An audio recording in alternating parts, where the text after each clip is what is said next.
Прво издание на делниот дневник на Канал Плюс телевизија. Добар ден. За почеток издвоивме дел од главните настани на денот. Останете со нас.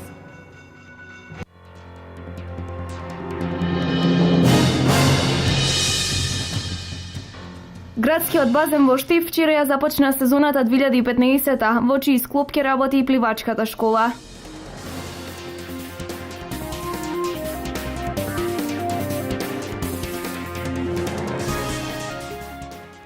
Се почесто возењето во алкохолизирана состојба има најголем удел во причинувањето несреќи.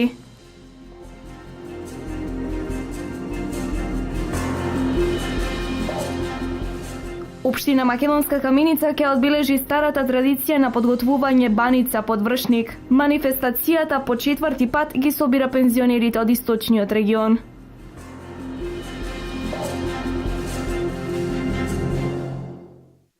При удар во стол под подвозник, бегајќи од полицијата, 20-годишен скопјанец ноќеска со своето комбе излета од патот.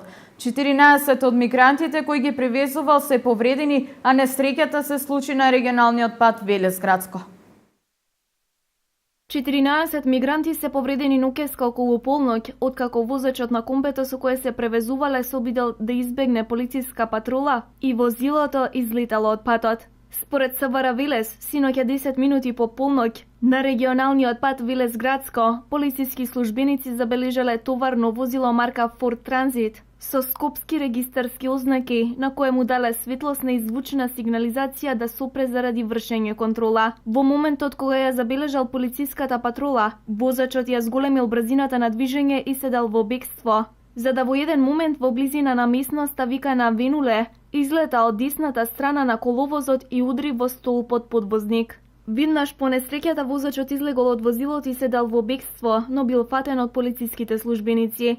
Во товарното возило затекнати се 14 лица странски државјани, кои имале повреди и со возилото на итната медицинска помош се пренесени во медицински центар Велес. Пронајдени се уште 4 лица странски државјани кои се наоѓале во товарното возило за време на сообраќајната несреќа, но кои го напуштиле местото виднаш по несреќата и се дале во бегство. 20-годишниот возач со иницијали ДС од Скопје, кој го управувал товарното возило, е задржан во просториите на полициската станица Велес, а против него е поднесена кривична пријава поради основи на сомнение за сторено кривично дело – криумчарење мигранти. Од страна на полициски службеници од регионалниот центар за гранични работи Југ, странските државјани ќе бидат пренесени во прифатниот центар за странци на Министерството за внатрешни работи.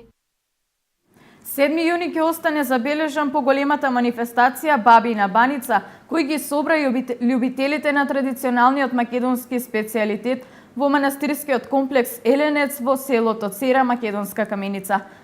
За повеќе информации околу ова, гледајте во дневникот во 20 часот.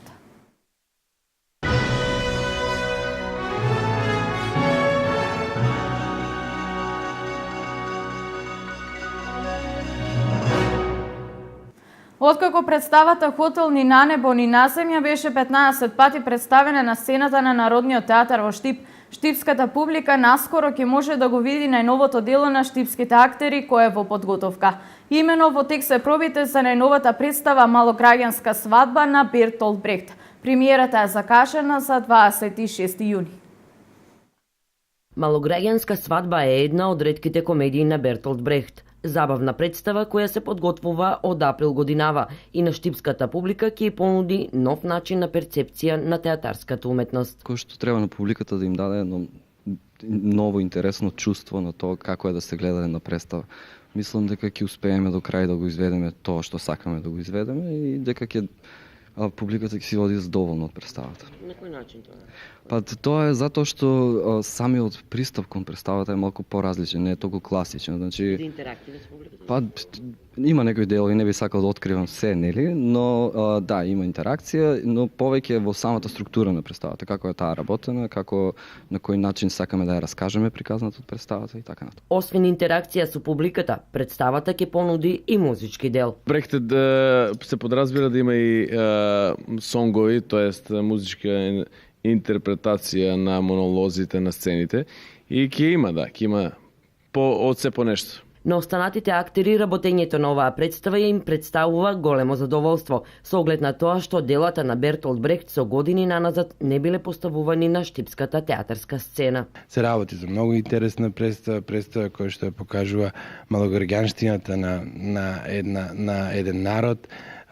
Имам во представата го играм пријателот на младоженецот кој што човекот доаѓа на свадба, стануваат кумови, доаѓа на свадба и понатаму тој толку се расположува што действува во представата на еден многу интересен начин, не би сакал да откријам. Ойген Бертолд Фридрих Брехт е германски поет, драматург, режисер и теоретичар на уметноста, кој работел на развојот на новите облици на театар, кои треба да ги поттикнат гледачите на размислување и делување, со В-ефект, кој значи разбивање на пречките помеѓу публиката и актерите.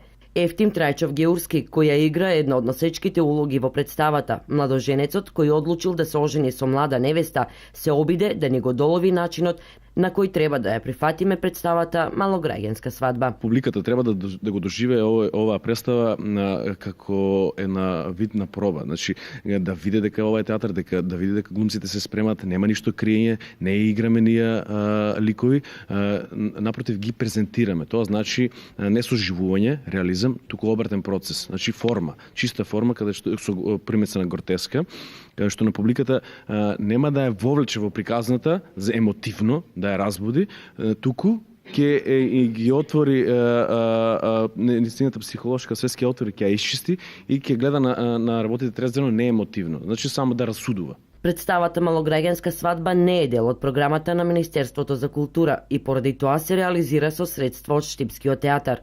Намерата е со премиерното издание на Малограѓанска свадба публиката премиерно да се запознае и со начинот на работа на нововработениот млад режисер Никола Ристов. Природни патишта и квалитетни пасишта. Ова се важни предуслови за развој на сточарството. Субвенционирањето на оваа дејност дава резултати, но државата мора да ги решава и инфраструктурните проблеми на кои наидуваат сточарите. Овчарството има перспектива, но без пасишта и водопоила не може да се очекува поголем развој, сметаат оние кои повеќе години се вклучени во одгледувањето на овци. Проблемот со водопоилата и пасиштата не е од вчера, се провлекува наназад повеќе од 30 години, а пари за пасишта и водопоила сточарите издвојуваат. Што се однесува, ја од 80 година работам во предпријатие, мислим и пред тоа, ниеден пат не е направен во Шаш. Нити пасиштата се милитарират, нити становите бачилата се прават, нити патишта имат, уште ние ги возиме, мислим, лекото го возиме со коњи. Пасишта е многу тешко спрема број на овци кај нас што е во овој атар. Тешко, немаме доволно пасишти. А за пасишта да издвојувате да се? Па секоја година мора да издвојуваме пари. Ние по 50 денара мислам дека е од глава на овца. Сточарите сметаат дека извори за вода постојат, само нема кој да ги адаптира. Со водопоила исто сме слаби. Овие последните 12-13 години, можда и 15 години, ништо не е чепнато, нели да се обнове пашата нешто и таква работа. За водопоила ништо нема тоа. Каде ги поите вода? Па еве, јас имам од водовода донесено тука вода и така со тоа ги попавам тука. И Необходно е да има и водопоила. Да, необходно е да има на пашата, да си има. Тоа е најдобро што може. Имаме ние извор, имаме потенцијали дека да се направи водопоила, ама нема кој. Но освен со недостиг на пасишта, сточарите се соочуваат и со проблеми при пласманот на јагнињата. Велат монополот треба да се разбие. Таму ми имаме 4 кланици, ќе дојдат италијанците и ќе ги окупираат кланици, ќе им дават по 10.000 евра, друг да не може само тие да колат, а сите, мислим, индивидуалните земјоделци ќе чекаат на крај да го дајат јагнето, ќе почне со 120, а ќе дојде до 180 јагнето. И покрај ваквите проблеми, одгледувачите на овци сметаат дека овчарството има перспектива, меѓу другото и поради субвенциите кои за оваа намена ги издвојува државата. И овде има и една друга мерка што државата го применува, бенефицирање на овчариве. И тоа е многу добра мерка. И бројот на овците беше паднат 400 до 350.000, али сега више 600.700 е наголемено. Има многу добри знаци за тоа и со субвенциите и со субвенцирање на овчарите и на овците и на јаганцата сега во последно женско јагне што ставаме. Во Македонија пред 30 години имаше над 1 милион и 500 илјади грла овци. Сега околу 500 до 600 илјади со тенденција на зголемување. Но покрај субвенциите потребни се и други предуслови за поинтензивно сточарење. Меѓу другото, обезбедување поголеми тревни површини и вода за добиток. Во насока на заштита од болеста син јазик, Агенцијата за храна и ветеринарство започна со делење на превентивни летоци како сточарите да ги заштитат своите стада. Големата влага и топлото време се идеална подлога за појава на комарци, кои пак се јавуваат како вектори на болеста син јазик. Затоа Агенцијата за храна и ветеринарство превентивно издава летоци со цел да се спречи појавата на оваа болест, која минатата година беше погубна за старата од истокот. Токму поради таа причина, ветеринарите препорачуваат до сточарите навреме и редовно да извршат дезинфекција, дезинсекција и дератизација во своите фарми. Болеста син јазик или фебрис катаралисовиум, како што е познато во јавноста, минатата година направи големи штети во сточарството, особено во овчарството. За таа цел Агенцијата за храна и ветеринарство подготви леток со цел информирање на сточарите за болеста, загубите и превенцијата од истата. Се препорачува редовна, правилна и навремена дезинфекција на одледувалиштата, повисоко ниво и чистење и повисока хигиена, исто така и третирање со репеленти, односно средства за штитење од ободување на инсектите.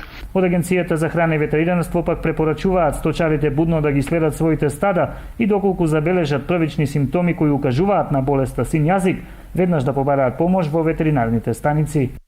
При најмал сомнеш или појава на симптом на болеста, задух, куцота, ерозии, луцерации, абортуси, треска или било што, или пак при отварање на устната празнина, појава на оток или на специфичната боја сина, од кај што го добива синиот јазик оваа болест, треба да биде информиран надлежниот ветеринар, надлежно ветеринарно друштво, исто така и надлежниот ветеринарен инспектор на Агенцијата за храна и ветеринарство. Болеста син јазик најчесто се јавува кај овците, но може да заболат и говедата и козите. Агенцијата за храна и ветеринарство будно ја следи состојбата со појава на болести во државата и во земјите во регионот. До сега нема пријавено случај на оваа болест. Планинските ливади на Осогово и Плачковица богати со лековити билки. Добрите познавачи и собирачи на истите на пазарот нудат чаеви, но и совети за што се користат и како да се консумираат. За доцетата пролет, која ја карактеризираат чести врнежи и топло сонце, влијаеше на забрзана вегетација на тревите и целокупната вегетација на Осоговските планини на Плачковица. Собирачите на лековити билки велат дека од планинските ливади се шират опојни мириси на најквалитетна трева. Тоа ги намами тие што ги разбираат чаевите, кои од планината се враќаат со полни торби. Најискусните и добрите познавачи на лековитите билки на пазарот нудат чаеви, но и совети за што се користат и во колкави количини. Беше понапред игличката, па сега глоко се заврши со него, па сега ќе чекаме липката, мајчина душичка, ригенчето, жтиокартарион. Конското паче се служи за искрување на камења на бубрезите. Мајчината душичка за смирување на болки, сега глоко се бере за срцето и за притисоко, да биде нормално. Игличката за кога многу кашля човек да искашлува. Сега повеќе купуваат за лекове, отколку за простин. Да речеме, ако се е простинал, не, за лекове. Овие чаеви ги има од Кочанско нагоре, на кој Полигоно нагоре, не знам, не се модела, на кој Костиндол, Пресека. Тоа е протока, а тоа се сади на дрво порасне и се бере како учушка се раѓа, а кога има запек човек да изеде едно зрнце, две и да му помине, да го прокара. Чај се прави тоа, се прави мармалад, чај се прави повише. Откако ќе помине сезоната на чаеви, ќе започне собирањето на шумски плодови. Стотици граѓани секоја лето излегуваат на падините на Осоговието и Плачковица, каде собираат капини, малини, дренки, печурки и други плодови, од кои го недополнуваат својот домашен буџет. Поединци ги берат и напуштените сливи, ореви, лешници, јаболки и круши, за кои се знае дека се еколошки здрави и мощни корисни во исхраната. Со почеток на следната учебна година започнува и реализацијата на неколку нови проекти на Советот на млади, кој неуморно работи во интерес на младите од општината и регионот. Советот на млади на општина Штип континуирано работи во интерес на младите во општината. Изминатиот период беа реализирани повеќе активности. Овој месец официјално завршува едукативната програма на Советот на млади, кој има тим составен од млади луѓе кои работат на сите идни активности. Во план се неколку проекти чија реализација ќе започне од септември. Значи од септември продолжува проектот Јас сум лидер, овој пат број 3, каде што ќе имаме 5 тим лидери, но затоа ќе разговараме во септември месец, каде што и јавно ќе ги повикаме младите да се вклучат во овој проект. Исто така оваа година ќе започнеме и проект кој што е иницијатива токму на Советот на млади за амбасадори на здравјето, каде што младите личности ќе се вклучат токму во тој процес и ќе бидат амбасадори, промотори на здравиот живот кај младите и се планира значи да се врши едукација и да се промовира тој здрав живот кај сите ученици во средните и во основните училишта, но за тој проект повеќе информации, детали ќе имаме токму од месец септември, бидејќи еве во овој период ќе работиме на сите детали кои што следуваат во тој проект. Почетокот на наредниот месец Советот најави неформална дружба со која ќе се заокружи оваа учебна година и на која се поканети сите заинтересирани. Оваа учебна година ќе завршиме со неформална дружба, значи ги повикавме сите млади кои што се во соробниците и сите млади во нашата општина да се придружат кон пешачење во природа, па така ќе промовираме еден здрав живот, едно дружење, значи размена на позитивни вредности и размена на искуства, како и неформално дружење и препораки за тоа како Советот на млади треба да работи во иднина и како да се фокусира на идните активности.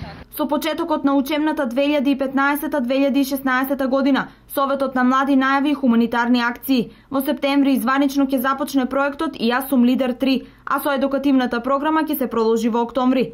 Ние секогаш сме отворени за идеи и очекуваме препораки од младите од општината па и регионот. Слободно можат да предложат на каква обука или настан би сакале да присуствуваат во иднина, за ние да овозможиме услови и предавачи за истите, вели за Канал Плюс Сања Стефанова, претседател на Совет на млади општина Штип. Градскиот базен во Штип вчера ја започна сезоната 2015-та, во чиј клуб ќе работи и пливачката школа. Интересни и инвентивни програми се најавени во текот на летото, а и оваа година се очекуваат околу 200 дечиња. На градски базен Штип вчера официјално стартуваше сезоната 2015-та. Најмалите, почетниците и лицата заинтересирани за усовршување на техниките на пливање и оваа година имаат можност да бидат дел од пливачката школа, од каде најавуваат креативни и инвентивни програми за време на курсевите. Љубителите на кошарка ќе имаат можност своите тренинзи да ги остваруваат на градскиот базен. Праксата покажува дека од 150 до 200 дечиња гравитираат во пливачките школи во Штип. Оваа година се надеваме значи таа бројка од 200 дечиња. Тука работат и 200 нели е бројката, тука работат и нашите партизанови тим пилатес групи, чи воедно и покана за сите кои еве сте заинтересирани веќе од понеделник од 18 часот до 19 се релациите на тим пилатес групите, тоа се дечиња од 4 до 8 години, кои што еве ги преку игровни форми, штафетни игри и дел од акваџим активности нели ќе го поминат ова лето овие два месеци. Делот од 19 до 20 часот ќе биде работа со кошарка, значи тука активно спортски почнуваме уште самиот старт. Кошаркарскиот клуб Астиво и кошаркарскиот клуб Стипион своите тренинзи ги продолжуваат во летни услови, така да се надеваме и оние кои што еве сакаат да идат желба да посетуваат кошаркарската игра, слободно може да се обратат во деловите овде на градскиот базен. Тоа е таков дел и во попладневните часови имаме релации на акваџим активности со дечиња од 4 до 8 години. Значи од 8 години нагоре планираме односно според поставеноста на водата и висината на детето и обуки за непливачи, значи двосмени ќе работиме со обуките. Целата програма е комплетно осмислена, а ја спроведуваат компетентни лица. Имаме доста квалитетна обука. Нашиот тим брои 6 луѓе, значи 5 професори по физичко воспитување и еден професор во предучилишно воспитување, значи задужен за оние со најмалите. Имаме квалитетни релации, квалитетни програми. Тука морам да ја спомнам главната спона на нашата релација за пливачките школи, тоа е пливачкиот клуб Сремска Митровица од Србија, Мојот ценет колега има изготвено програма за оваа година, како и сегуни претходните, ние го пратиме трендот и сме еве на размислување да воведеме и некои новитети, бидејќи Србија високо котира во пливачкиот дел, а ние го работиме теркот по оваа школа која што е во врвот на пливањето во Србија. Нема подобра летна забава и рекреација од пливањето, а градски базен Штип секоја година им овозможува на почетници да ги совладаат техниките на пливање, но и да продолжат со курсеви за усовршување.